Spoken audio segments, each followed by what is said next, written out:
자, 오늘 성경인물사 두 번째 시간, 지난번에 성경에 가장 첫째로 등장하는 아담에 대해서 우리가 알아봤습니다. 하나님이 아담을 지으실 때 완벽한 인간으로 놀라운 지혜와 그리고 굳건한 의지, 그리고 또 그 거룩한 감정, 또 하나님과 교통할 수 있는 그 영을 가진 하나님과 닮은 하나님의 자녀로서 지음받은 그 아담에 대해서 알아봤어요. 그런데 불행하게도 인류 역사상 가장 불행한 사건, 아담이 그 신라원 낙원에서 쫓겨나고 아담에게 주셨던 모든 은혜가 소멸되어지는 그런 사건을 오늘부터 오늘 1시간 동안 알아보기를 원합니다. 자, 아담에게 하와에게 먼저 유혹이 왔어요. 그래서 하와가 선악을 알게 하는 실과의 나무를 따먹었습니다. 그리고 아담도 하와의 권면에 의해서 따먹었어요. 그래서 죄가 인간에게 들어왔습니다. 죄가 인간에게 들어왔을 때 가장 먼저 일어났던 현상이 죄책감이에요. 뭔지 잘못된 걸 금방 알게 된 거야. 하나님이 먹지 말라 한 나무의 실과를 따먹었을 때 그들 영혼에 갑자기 변화가 일어났어. 이게 뭔지 모르겠는데 이 세상이 달라 보이고 보는 관점이 달라 보이고 그리고 보이지 않던 것들이 보이고 그 보이지 않던 것들이 보였을 때 그것이 긍정적인 것이라면 좋겠는데 그게 아니고 부정적인 것들, 이런 혼란 속에서 내가 잘못했구나, 이거 먹는 게 아니었구나, 하나님께 범죄했구나, 이런 죄책감이 들어왔어요. 죄책감이 들어오니까 어떻게 됩니까? 숨어. 하나님이 오는데 숨어. 하나님과 교통하기 위해서 만든 인간인데 하나님이 아담아 하고 부르니까 도망가서 숨어요. 여러분, 우리가 죄를 범하면 어떤 현상이 일어나냐면은 죄책감이 당연히 생깁니다. 그런데 죄책감 이후에 우리에게 오는 현상이 뭐냐면은 하나님으로부터 멀어지는 거예요. 그 죄책감 있는 그대로 주님 앞에 나오기를 주님이 원하시는데 인간이 자기 죄책감 때문에 그 다음에는 또 죄의 유혹이 와요. 그러니까 얼른 하나님 앞에 나가서 자백하고 회개하고 그럼 다시 관계가 회복되는데 숨어요. 도망가요. 하나님으로부터 멀어져요. 그리고 두 번째 어떤 현상이 일어납니까? 하나님이 아담에게 내가 내게 먹지 말라 한 나무의 실과를 따먹었느냐 했더니 아담이 뭐라 그럽니까? 제가 먹으라 그래서 먹었어요. 당신이 만들어준 하와가 먹으라 그래서 먹었어요. 관계에 갈등이 생기는 겁니다. 사람으로 하나였어요. 완벽한 사람이었어요. 아담과 하와는. 그런데 핑계를 대, 더구나 남자가 여자에게 관계에 갈등이 생긴 거예요. 관계에 가시와 저주와 엉겅퀴가 생긴 거예요. 이 부분 조금 이따 더 다루게 됩니다. 자, 그래서 하와에게 너는 왜 그랬느냐? 하와 역시 양심이 있으니까 차마 자기가 남편을 유혹해서 함께 죄를 범하게 된 거에 대해서는 할 말이 없어. 그러니까 또 핑계를 대는 거야. 저 뱀이 먹으라 그래서 먹었어요. 자, 우리가 여기서 배워야 되는 거, 우리가 하나님 앞에서 어떤 죄를 범하면은 사람들은 그 죄의 책망을 받을 때 즉시로 하나님 앞에 나가서 자백하고 돌이켜야 되는 거예요. 그게 가장 빠른 회복의 길이야. 근데 사람들이 안 그래요. 말씀이 떨어졌을 때 그 말씀 앞에서 낯이 변합니다. 여러분 많이 경험하죠? 그 낯이 변하는 게 어디에서 나왔느냐? 그 아담과 하와의 자녀인 가인에게 하나님이 책망을 했더니 가인이 낯이 변하면서 낯이 변해요. 그러니까 그 말씀에 대해서 아버지 잘못했습니다. 이게 아니야. 마음에서 반발이 일어나는 거야. 이게 믿는 사람들에게도 많이 일어나는 일이에요. 말씀이 선포되면은 그 말씀이 어떤 말씀이건 그 말씀 앞에서 우리가 내 자신을 돌아보고 내가 잘못했구나 이러면 되는데 반발이 일어나. 예를 들어서 목사가 말씀을 전하면 너는 얼마나 잘하냐. 너는 이러면서 당신은 이러면서 그 말씀을 자기한테 적용해야 되는데 말씀 전하는 사람을 핑계 삼는다거나 아니면 주변 사람들에게 적용시키고 나는 관계없는 듯이 이런 태도가 나온다는 거예요. 자, 그랬을 때 이제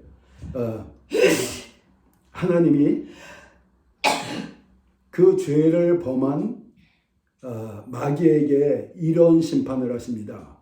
내가 평생에 배를 이제 땅으로 기어다니면서 흙으로 식물을 삼으리라. 이게 무슨 의미입니까? 그게 무슨 저주입니까? 이거는 두 가지, 그냥 표면, 그냥 그 교회 학교에서 가르치는 정도 수준으로 생각해 보면은 이런 거예요. 본래 그 뱀이 그 바닥을 기어서 돌아다니는 존재가 아니었을 거예요.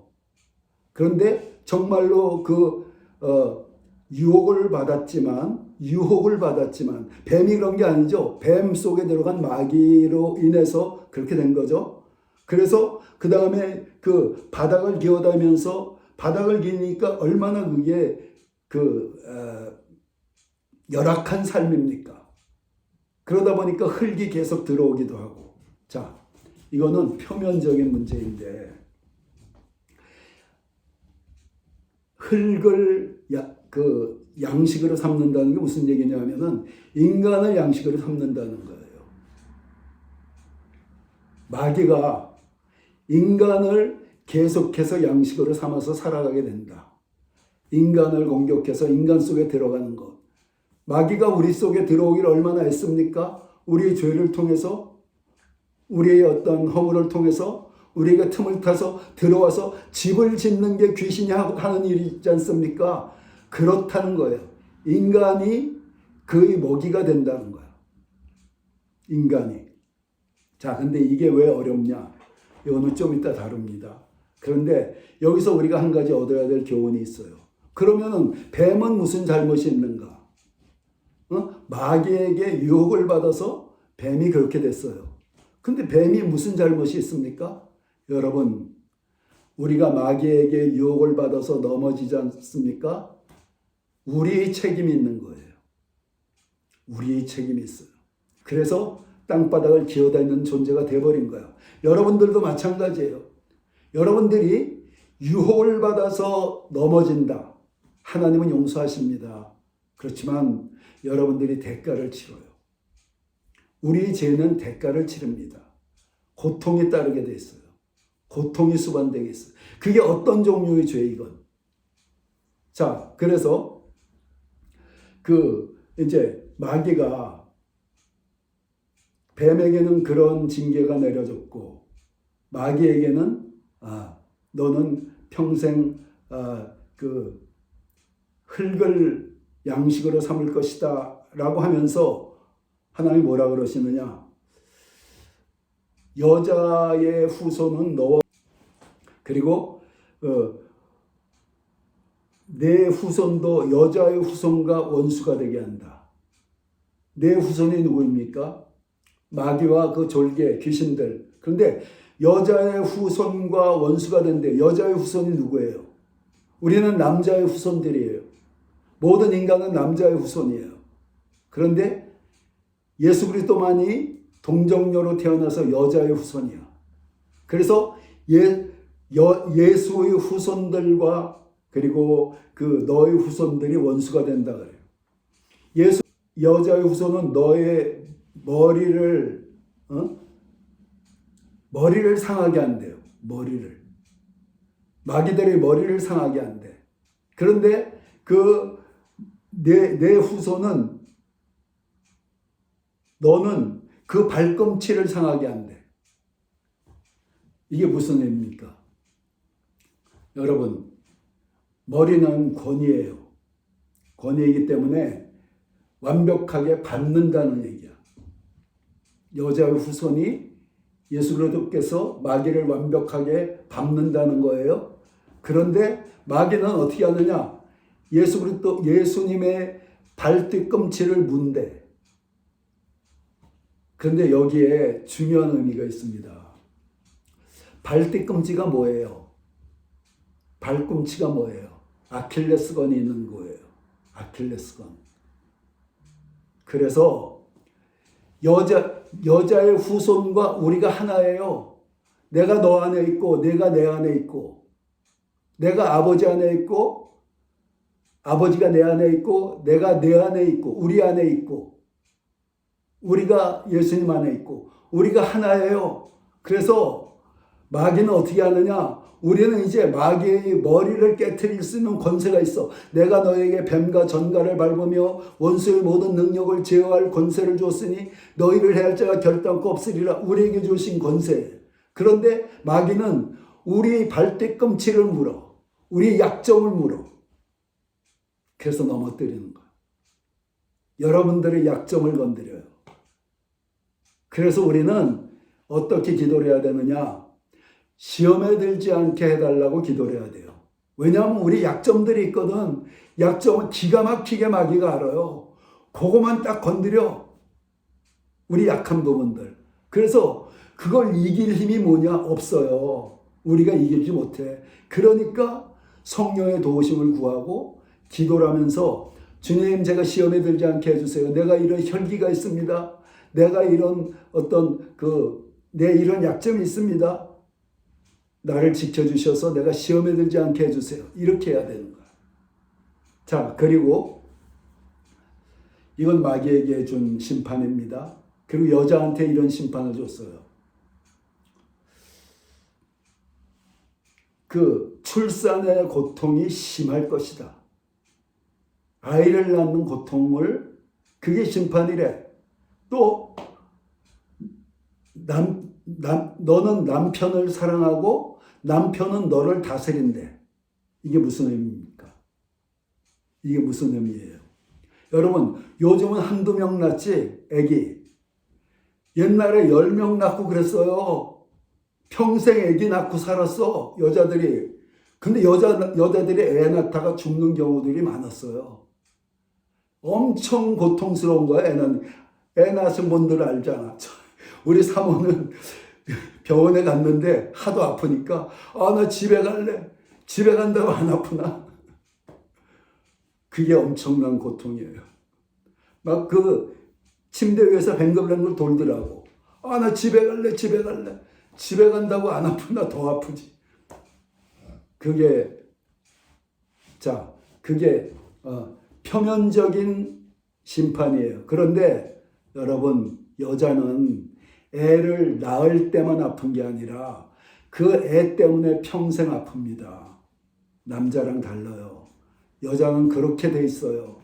모성애 때문에 평생 자녀 때문에 아픈 게 여자예요. 자녀를 낳는 고통, 그것은 출산의 고통만 얘기하는 게 아니라 평생 그 자녀를 붙들고 그 자녀를 낳아가는 거야. 그러니까 성장시키게 나아가는 거야. 이게 고통이 되는 거예요. 남자도 물론 자기 자녀를 사랑하지, 여자가 사랑하는 거랑 달라요. 여자는 본능적으로 자녀와 하나야. 자녀의 고통이 여자에게 큰 고통이 되고, 그래서 그게 낳는 고통이라는 거야. 또 한 가지. 너는 남편을 사랑하고 남편은 너를 다스릴지라. 여러분, 이게 여기 굉장히 깊은 비밀이 있어요. 남편을 사랑하는데 그게 무슨 고통이지?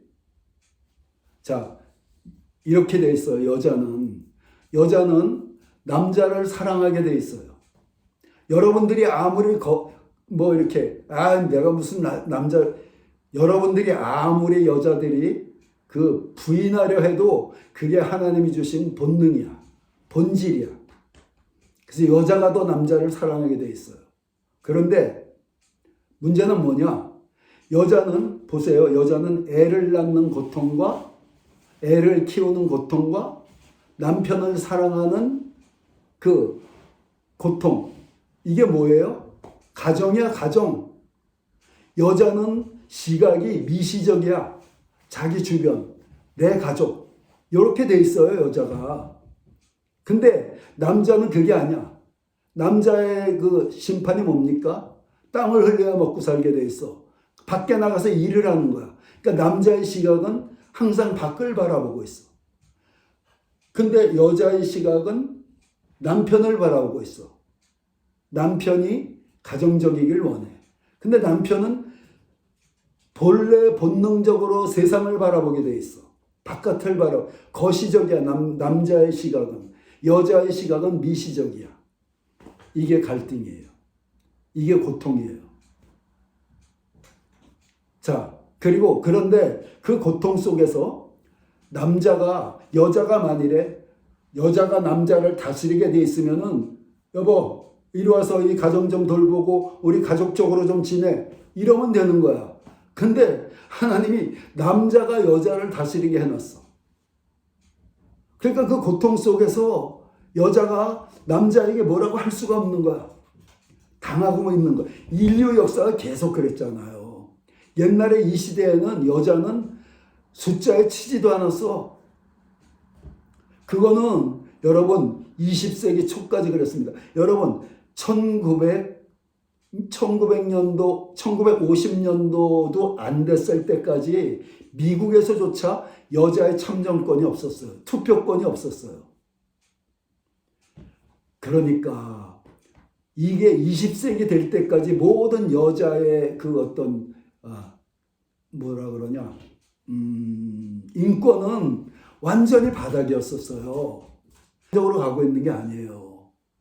자, 그래서 여기 있는 청년들 결혼하면은 남편 대하기를 죽게 하듯 하라. 이게 성경이에요.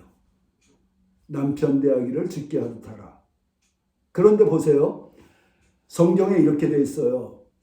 저기 에베소서에 보면은 남편 대하기를 죽게 하듯 하라. 그리고 남편에게 순종하라. 그래 놓고 그 다음에 남편들은 그 아내 사랑하기를 그리스도께서 그 교회를 위하여 자신의 몸을 드림같이 사랑하라. 이렇게 얘기해요. 자, 그런데 순서가 있는 거예요. 여러분, 성경의 순서는 중요합니다. 영과 혼과 육이에요. 중요한 순서대로 얘기를 해요. 육과 혼과 영으로 얘기하지 않아요. 또 교회에 사도와 선지자와 복음을 전한 자와 목사와 교사 이렇게 얘기해요. 이것도 권위의 순서예요. 그래서 먼저 부인이 남편을 사랑하고 그리고 부인이 남편에게 순종하고 복종하잖아요. 그러면 사랑을 받게 돼 있어. 자연이 그게 자연 현상이야. 자연이 사랑하게 돼 있어. 남자들은 그런 여자를 사랑하게 돼 있어요. 물론 그게 기본이 돼. 그 다음에 남자가 여자를 사랑하지 못하고 막 이런 그거는 정도에서 벗어났기 때문에 그것도 심판받을 거지만 어쨌건 순서가 부인은 남편에게 순종하고 복종할 때 그때 사랑을 받게 돼 있는 게 영적 원리예요.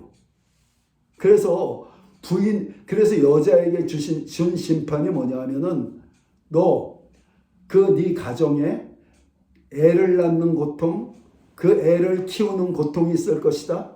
그리고 너는 남편을 사랑해서 남편이 너를 좀 보호하고 가정적이기를 원하는데 남편은 거시적인 시각 때문에 바깥을 바라보게 될 것이다. 그게 갈등이 될 것이다. 그런데 남편은 너를 또 다스릴 것이다. 너는 거기에 대해서 할 말이 없게 될 것이다. 이게 심판이에요. 근데 여러분, 그게 보통 일이 아니라는 겁니다. 인간 삶 속에서 제일 고통스러운 게 뭐냐? 먹고 사는 문제와 함께 관계의 문제예요.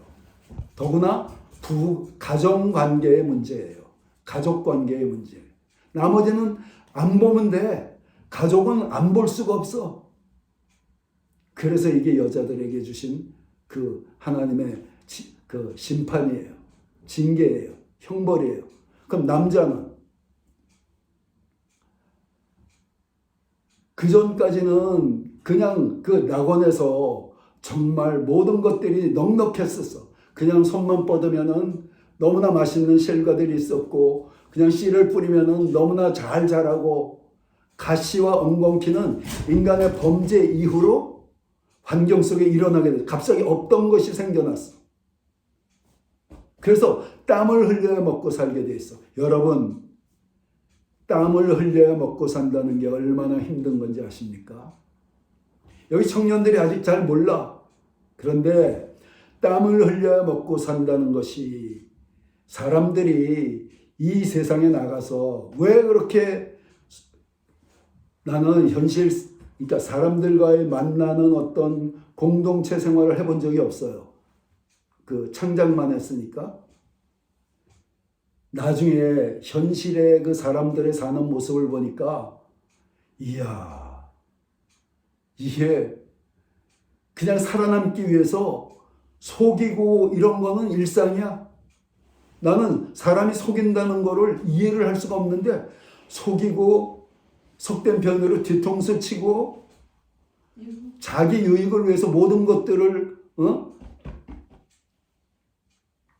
자기 유익을 위해서 모든 것들을 동원하고, 이게 현실이에요.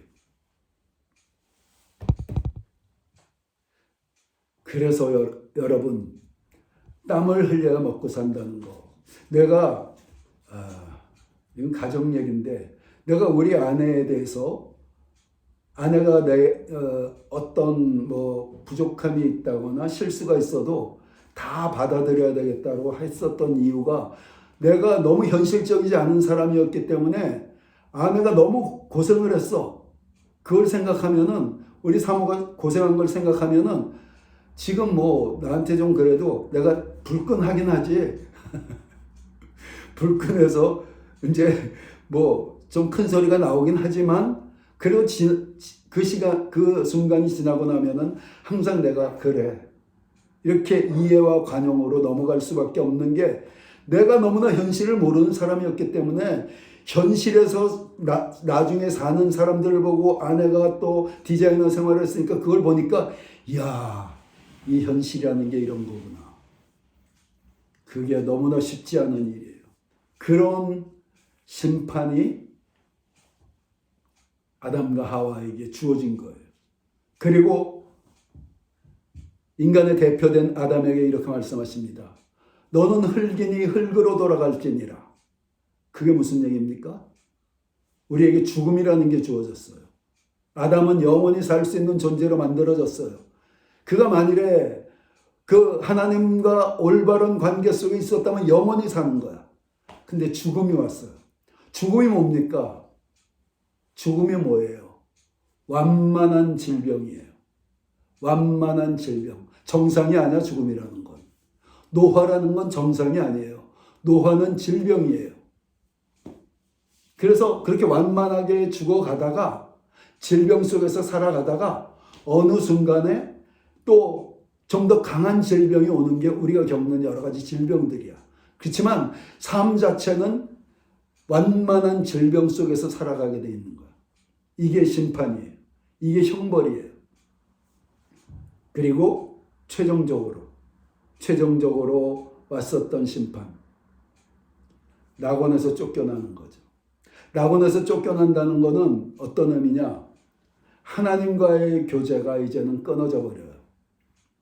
죄로 인해서 우리 영이 죽은 거야. 물론 그 이후에도 하나님이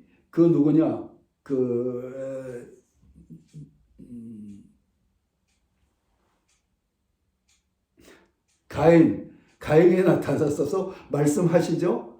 그거는 예외적으로 하나님이 필요해서 나타나서 말씀하시는 거야. 그러니까 인간에게 이 지금 형벌 중에서 세 가지입니다.